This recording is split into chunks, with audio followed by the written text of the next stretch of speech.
Greetings, family. Once again, this is Brother Bobby coming to you with another segment about our history. Now we're about to speak about or discuss the Statue of Liberty. There's been much debate about the history of the Statue of Liberty. As with everything in the United States, there are two versions. One is true and one is false. President Ronald Reagan was at a speaking engagement in New York, and he was confronted by Dr. Jack Feldon and another colleague about the history of the Statue of Liberty.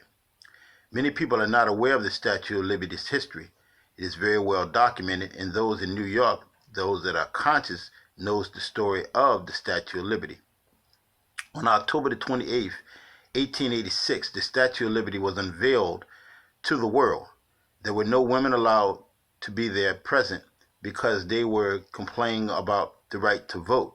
While the black man received the right to vote with the 14th Amendment, the women of America did not have the right to vote, and for that reason they were not allowed to come.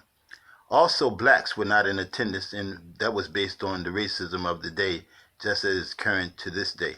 So what is the history of the Statue of Liberty before we get to October the 28th, 1886?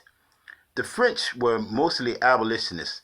They did not like the enslavement of black folk, but must be aware that the French were involved with the enslavement of our ancestors.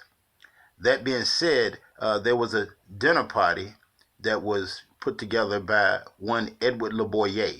And Edward Le Boyer had many guests there, and one was a friend of his who was an inspiring artist. His name was Augustus Bartholdi. That being said, he was asked to come up with some type of commemoration for the freed people of America, the slaves. But at the time, they were not freed. They were preparing for it. So Le Boyer's request was granted, and Bartholdi would come up with a statue. Now, originally, the statue did not have the tablet. That hand was dangling to the side with a shackle on its wrist and a chain running out of the hand. There was also chains between the feet with a shackle around the ankle. So Edward Le Boyer would come to the United States, and he would meet with President Abraham Lincoln to discuss this statue being brought to America and built.